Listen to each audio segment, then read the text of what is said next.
নমস্কার বন্ধুরা, দেখেই বুঝতে পারছেন আজকে চলে এসেছি জিলিপি তৈরি করার একদম সহজ সুন্দর একটা ভিডিও নিয়ে।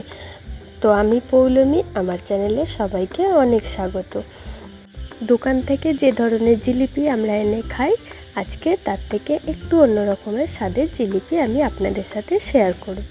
তো সুন্দর এই জিলিপি তৈরির রেসিপিটা জানতে, দেখতে, শিখতে অবশ্যই ভিডিওটা শেষ অবধি দেখবেন। প্রথমেই চিনির রসটা বানিয়ে নিচ্ছি। তার জন্য 1 বাটি জল আর 1.5 বাটি চিনি নিয়ে নিয়েছি। বাটিটা দেখি আশা করি বুঝতে পারছেন, বেশ বড় মতো বাটিটা ছিল। আমি এখানে পরিমাপটা বোঝাবার জন্য বাটিটার মাপটা বললাম। এবার এর মধ্যে বেশ কিছুটা কেশর আর এলাচ দিয়ে দিলাম, দিয়ে একটু নেড়ে চেড়ে দিচ্ছি যাতে না নিচে বসে যায়। এবার খুব ভালোভাবে ফুটিয়ে এটা রসটা তৈরি করে নেব। একবার ভালোভাবে ফুটে যখন একটু ঘন হয়ে আসবে, কিছুটা বাদাম এর মধ্যে অ্যাড করে দিলাম। রস তৈরি হয়েছে কি না কিভাবে বুঝতে হয় আপনারা কি জানেন?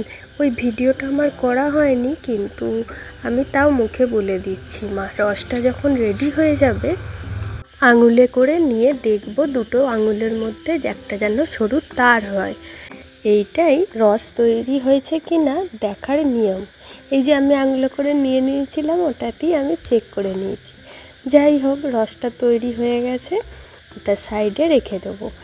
রসটাও আমাদের খুব ঠান্ডা হলে হবে না, রসটাও আমাদের গরম গরমই লাগবে। তো রসটা আমি সাইডে সরিয়ে নিয়েই তেল গরম করতে দিয়ে দিচ্ছি জিলিপি ভাজার জন্য। এবার ব্যাটারটা তৈরি করে নিচ্ছি। ময়দা দিয়েই করছি আর কোনো রকম কালার ছাড়াই করছি। একটু সামান্য পরিমাণে নুন দিয়ে দিলাম আর দিয়ে দিচ্ছি 2 চামচ ঘি।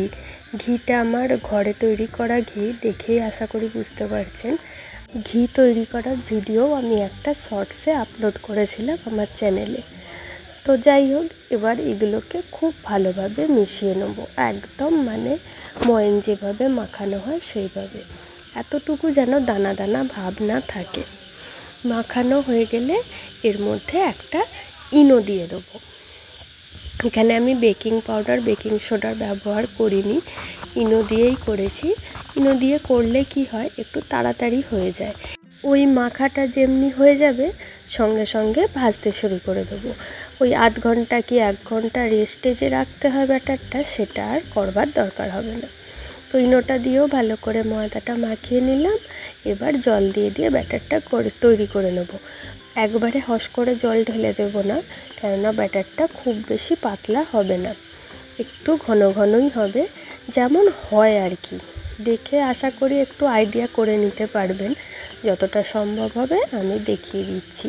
একটু একটু করে জল দিয়েই আমি ব্যাটারটা করেছি, আর খুব ভালোভাবে ফেটাতে হবে কিন্তু। আমি প্রথমে হাত দিয়ে যতটা সম্ভব হয়েছে মেখে নিয়েছি, তারপর একটা হুইস্কারে করে খুব ভালোভাবে এটা ফেটিয়ে একদম টান টান করে নিয়েছি। একদম যখন ময়দাটা স্মুথ হয়ে যাবে ততক্ষণ অবধি এটাকে ফেটিয়ে নেব। তারপরে একটা বোতলের মধ্যে ভরে নিচ্ছি। এই যে দেখুন, এইভাবে আমি ভরছি। আপনাদের কাছে যেমন সুবিধা হবে সেরকমভাবে ভরবেন।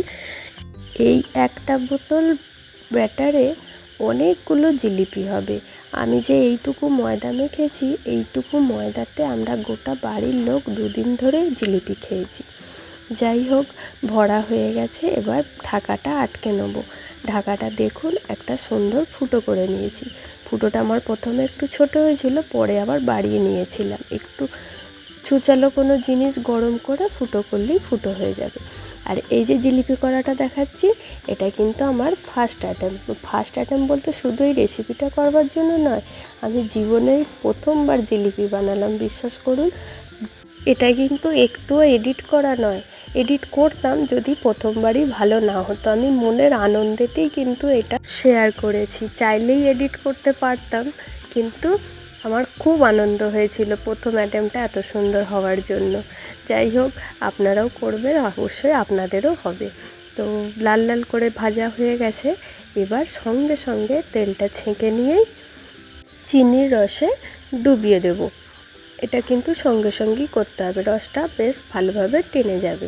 তেলটা ঝরবার জন্য অন্য কিছু তো রেখে আবার খানিকটা পরে যদি মনে করেন রসের মধ্যে দেবো, তাহলে কিন্তু হবে না।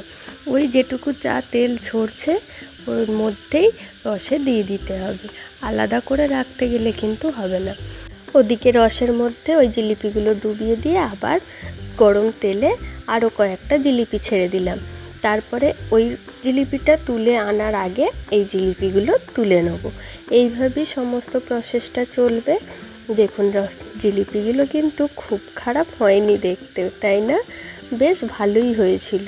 আর খেতে বিশ্বাস করুন এত সুন্দর হয়েছিল, দোকান থেকে আর জিলিপি কিনে খেতে ইচ্ছা করবে না। সবাই একবার যদি বানিয়ে দেখেন আমার এই প্রসেসটা, সবাই বাড়িতে একবার করে বানিয়েই খাবেন। আনহেলদি খাওয়ার তো দরকার নেই, হেলদি খাবার বাড়িতে বানিয়ে খাবো।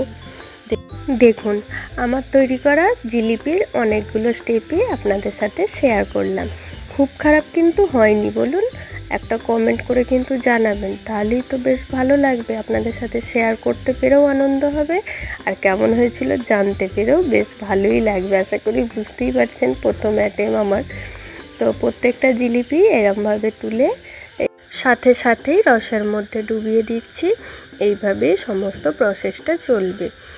আর একটা কথা আপনাদের সাথে শেয়ার করি, আমি রান্নাঘরে যেসব ছোটোখাটো জিনিসগুলো ব্যবহার করছি, যেগুলো আমি অনলাইন থেকে পারচেস করেছি, সেগুলোর লিংক আমি আমার ডেসক্রিপশান বক্সে দিয়ে দেবো।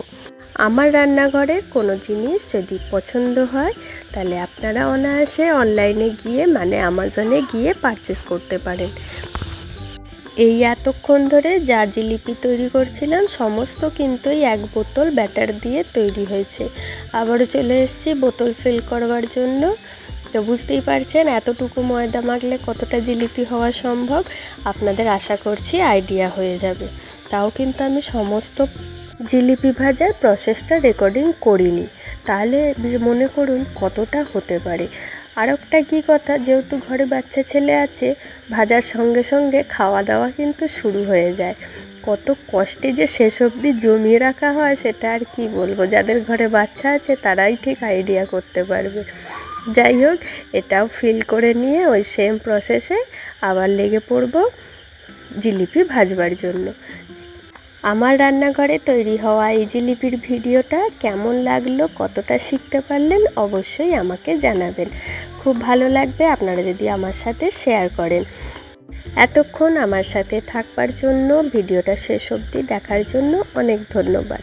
ভিডিওটা যদি ভালো লেগে থাকে লাইক, শেয়ার, কমেন্ট অবশ্যই করে দেবেন। টাটা।